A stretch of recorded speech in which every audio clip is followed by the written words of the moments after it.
I'm at a place now where, you know, like I want to take what I find to be super fights.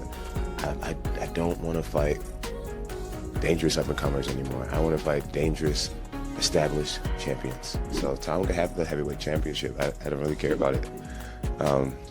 That my value doesn't lie in belts anymore. I've created something much bigger. I want Pereira. What happens if Alex Pereira wins at the White House? What happens? Have you ever thought about it? So, are we safe to say that Alex Pereira is not going to return to 205 pounds? Yes. I feel confident in that. With a victory or with a loss, right? Which it's got to go one of two ways.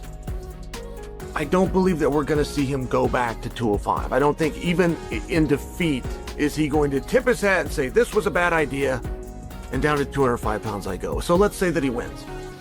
The UFC heavyweight division is standing on the edge of absolute chaos, and at the center of it all is Alex Pereira. The terrifying knockout power, the aura, the calm confidence, and the ambition to chase greatness beyond championships have completely changed the conversation surrounding the future of the sport. What once sounded impossible now feels dangerously real. The idea of Pereira moving permanently to heavyweight and eventually colliding with Jon Jones is no longer fantasy talk from excited fans. It has become one of the biggest possible fights the UFC could ever create. Every interview, every rumor, and every statement from insiders only pushes this narrative further into reality. The moment Pereira spoke about no longer caring about belts in the traditional sense, the entire atmosphere changed. Most fighters spend their entire careers desperately chasing championships, rankings, and title opportunities. Pereira already conquered multiple divisions and built a legendary reputation through destruction rather than politics. Now he speaks like a man who values legacy over trophies. He openly says he wants super fights, not dangerous up-and-coming contenders. That mindset alone reveals how different this phase of his career truly is. He no longer wants to prove himself against prospects. Instead, he wants to face established monsters that can elevate his legend forever. What would you predict? 3, 4, 5? Ooh, that's a lot. More matches in his entire career. He's 38 years old. He's achieved everything. He's setting after one of the rarest goals that anybody would even be put in an opportunity to obtain, which is champ status. That's got a little asterisk. The only one that's willing to anoint him triple champ status with an interim belt is me. So I get that I need to come off that. I get that that's a battle that... That mentality is exactly why the heavyweight division suddenly feels so dangerous and unpredictable. Pereira's move upward is not temporary. Analysts around the MMA world increasingly believe he has no interest in returning to 205 pounds regardless of whether he wins or loses at heavyweight. That detail matters more than people realize. If a fighter merely visits heavyweight for one fight, fans treat it like a spectacle. But if a former champion commits fully to the division, the entire landscape changes permanently. The heavyweight division has always revolved around fear. One punch can end everything instantly. Yet Pereira walks into that world carrying perhaps the most feared left hook in combat sports today. The terrifying knockouts, the icy composure, and the pressure he creates inside the cage make him uniquely suited for heavyweight warfare. Even larger opponents may hesitate against him because his striking carries consequences few humans can survive. The possibility of that power landing on heavyweight contenders has already captured the imagination of fans across the world. At the same time, the uncertainty surrounding Tom Aspinall only adds fuel to the fire. Aspinall remains one of the most dangerous athletes in the sport, but the ongoing contract discussions and injury concerns have created confusion about the future of the division. Public comments from advisors suggesting that Aspinall should not continue fighting under his current contract raised eyebrows. But that's okay, because we're just guessing what happens if he wins. So then we could guess that he's going to fight for the undisputed belt. We would guess that that is going to be against Tom. I haven't heard from Tom in any capacity. What should I make of that? Tom's advisor, public new manager, has come out and said, I advise Tom to not fight in the UFC under the contract that you have. So I guess that would leave an option that Tom would get a new contract, but that would be very, very difficult to believe is going to happen. Everywhere. In combat sports, Inactivity creates opportunities for other stars to rise rapidly. If the interim champion remains absent for too long, the UFC eventually needs another massive attraction to anchor the division. That is where Pereira becomes impossible to ignore. If Pereira defeats Ciryl Gane convincingly, the pressure on the UFC to create a mega fight with Jon Jones would become overwhelming. Fans have dreamed about Jones returning for one final iconic challenge. However, Jones is not likely to return for just any opponent. He needs a fight big enough to justify the risk, the preparation, and the legacy implications. Pereira offers exactly that. He brings star power, championship credibility, elite striking, and a fresh challenge unlike anything Jones has faced before. The brilliance of this matchup lies in the contrast of styles. Jon Jones has long been considered one of the most intelligent fighters in MMA history. His ability to adapt mid-fight, neutralize opponents, and exploit weaknesses separates him from nearly everyone else the sport has seen. Pereira, meanwhile, represents pure danger. He is not simply a striker.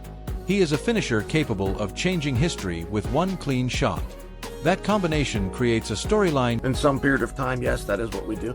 But at that point, would he then achieve champ status with no asterisks? Even though he hadn't gotten in there, fought for it, and or defended it, he would have it via press release. Would that count? I think so. Yes, I think that would count. There's a number of ways to become world champion, and press release when you're the interim champion and being elevated to undisputed has historically been one of those ways. Too massive for the UFC to ignore. Another fascinating element is the possibility of Pereira becoming undisputed champion through circumstances surrounding the division. UFC history has shown that interim champions can be elevated through official announcements when the reigning champion remains inactive. If the heavyweight situation becomes too complicated with injuries and contract negotiations, Pereira could potentially find himself recognized as the undisputed king of the division without even fighting in a traditional title unification bout. While some fans debate whether that carries an asterisk, history suggests it absolutely counts. And if Pereira became undisputed heavyweight champion, the stakes of a Jon Jones fight would become historic beyond comprehension. Suddenly, Jones would not just be returning for another title defense. He would be returning to fight a terrifying two-division champion whose momentum could rival anyone in modern MMA. The promotion alone would shatter records. The build-up would dominate sports media for months. Every conversation about greatness, legacy, and fear inside the octagon would lead back to those two men. What makes this even more compelling is Pereira's age and urgency. At 38 years old, most fighters begin declining physically and mentally. Pereira seems to be accelerating in... And we could always have the fantasy of Jon Jones. We could always have that fantasy. Pereira winning at the White House would preserve that fantasy. Ciryl Gane winning at the White House would just be another nail in the coffin of the retirement of Jon Jones. Like, there's not a scenario that Jon is going to come back and it not be for a belt. And there's not a scenario that Jon is going to fight Ciryl Gane for a belt. And there's not a lot of absolutes you have in this sport. Like, anything's possible. Instead, there is a dangerous freedom in the way he approaches his career now. He speaks like someone unconcerned with protecting rankings or carefully managing opportunities. Fighters in that mindset become unpredictable and extremely dangerous because they fight without fear of failure. Pereira appears focused solely on creating unforgettable moments before his career ends. That attitude terrifies divisions. Heavyweight also happens to be uniquely vulnerable right now. Unlike previous eras dominated by long-term champions, today's division feels fluid and unstable. Several contenders possess obvious strengths, but none seem untouchable. That uncertainty creates perfect conditions for a superstar from another division to enter and immediately become relevant. Pereira's championship pedigree gives him instant credibility even without years of heavyweight experience. Critics argue he has not earned a title shot at heavyweight through rankings. Supporters counter that former champions transcend rankings entirely. Pereira walked away from championship status at light heavyweight. In many ways, that automatically places him among the elite contenders regardless of official placement. What do you do if Pereira wins? I imagine you draw him right into Tom. But there's a reason that Tom's not here now. So whatever that reason is, whether it's the eye or a contract dispute, the insertion of Eddie Hearn. Assuming that all of those things are still going to be there tomorrow, is it a safe bet? Is it a safe bet to say it's going to be Pereira versus Aspinall? If so, when? UFC has always prioritized massive fights when the opportunity exists, and few opportunities are bigger than Pereira versus Jones. Another underrated factor involves Gable Steveson and the heavyweight future. Discussions about teammates refusing to fight each other complicate matchmaking significantly. If certain elite wrestlers and rising stars become unavailable due to personal relationships or training alliances, the UFC's pool of viable blockbuster opponents narrows dramatically. That only strengthens Pereira's position further as the perfect dance partner for Jones. Meanwhile, the possibility of Pereira fighting Aspinall first still keeps the Jones dream alive. In fact, it may enhance it. If Pereira defeats Aspinall or even becomes champion through divisional developments, the eventual return of Jones becomes even more dramatic. The UFC could market it as the ultimate clash between a legendary all-time great and the most feared knockout artist of the modern era. The emotional aspect of this entire situation cannot be ignored either. Fans understand that Jon Jones likely has only a limited number of fights remaining. Every remaining appearance carries enormous importance. Nobody wants to see him return for a forgettable matchup lacking emotional stakes. Pereira provides. It would seem likely that we would activate the undisputed interim, right, escalation clause. It would seem.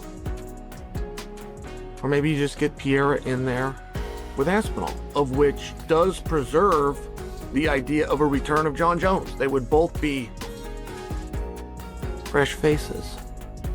Maybe somebody else slides up. Maybe Josh Hockett or Tyrell Fortune has their name out there by then. Something far greater than that. He provides mystery. He provides danger. He provides unpredictability.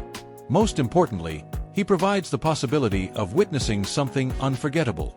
The heavyweight division thrives on moments that feel larger than sports. Pereira's rise toward heavyweight superstardom feels exactly like that kind of moment. Every interview, every knockout clip, every rumor about Jones, Aspinall, or contract negotiations adds another layer to the story. The division no longer feels stable or predictable. It feels explosive. And perhaps that is why fans are so obsessed with this scenario. Because deep down, everyone understands that Pereira is not entering heavyweight merely to participate. He is entering to conquer. Whether through devastating knockouts, championship opportunities, or a legendary showdown against Jon Jones, his presence has already transformed the future of the UFC. The dream no longer sounds unrealistic. It sounds inevitable. If Pereira wins at the White House event, the road toward Jon Jones. What's up with these rumors of Gable Steveson? Can you insert Gable Steveson under contract if Gable Steveson is attached to Jon Jones? Like, you can't have them both. If they're both saying we're teammates and we're friends and we would never fight one another, it would be irresponsible for us to sign them both to the same division. If the absolute guarantee, the only thing that you're assured is the best are going to fight the best, and those are two pretty good guys, it would be irresponsible to sign both of them. It becomes impossible to ignore. The UFC would possess one of the biggest fights in combat sports history sitting directly in front of them. A legendary champion seeking one final defining moment against a terrifying knockout machine chasing immortality. That is not ordinary matchmaking. That is history waiting to happen. The UFC heavyweight division is standing on the edge of absolute chaos, and at the center of it all is Alex Pereira. The terrifying knockout power, the aura, the calm confidence, and the ambition to chase greatness beyond championships have completely changed the conversation surrounding the future of the sport. What once sounded impossible now feels dangerously real. The idea of Pereira moving permanently to heavyweight and eventually colliding with Jon Jones is no longer fantasy talk from excited fans. It has become one of the biggest possible fights the UFC could ever create. Every interview, every rumor, and every statement from insiders only pushes this narrative further into reality. The moment Pereira spoke about no longer caring about belts in the traditional sense, the entire atmosphere. Where does Alex Pereira go with a victory at the White House? It's fun. It's a fun conversation because it's a new weight class. It's a fun conversation because you're inserting a guy into a weight class that has a world of parity, and it's got a world of parity because he's never been in the weight class. Now, so many people say that that's the very guy that should not get a title shot. He's not ranked. He's not in the top 15. He's not in the top 10. Well, he walked away from a world championship. It would seem as though that could make you a top contender, but where do you go next? Where do you go from there? Without even fighting in a traditional title unification bout. While some fans debate whether that carries an asterisk, history suggests it absolutely counts. And if Pereira became undisputed heavyweight champion, the stakes of a Jon Jones fight would become historic beyond comprehension. Suddenly, Jones would not just be returning for another title defense. He would be returning to fight a terrifying two-division champion whose momentum could rival anyone in modern MMA. The promotion alone would shatter records. The build-up would dominate sports media for months. Every conversation about greatness, legacy, and fear inside the octagon would lead back to those two men. What makes this even more compelling is Pereira's age and urgency. At 38 years old, most fighters begin declining physically and mentally. Pereira seems to be accelerating instead. There is a dangerous freedom in the way he approaches his career now. He speaks like someone unconcerned with protecting rankings or carefully managing opportunities. Fighters in that mindset become unpredictable and extremely dangerous because they fight without fear of failure. Pereira appears focused solely on creating unforgettable moments before his career ends. That attitude terrifies divisions.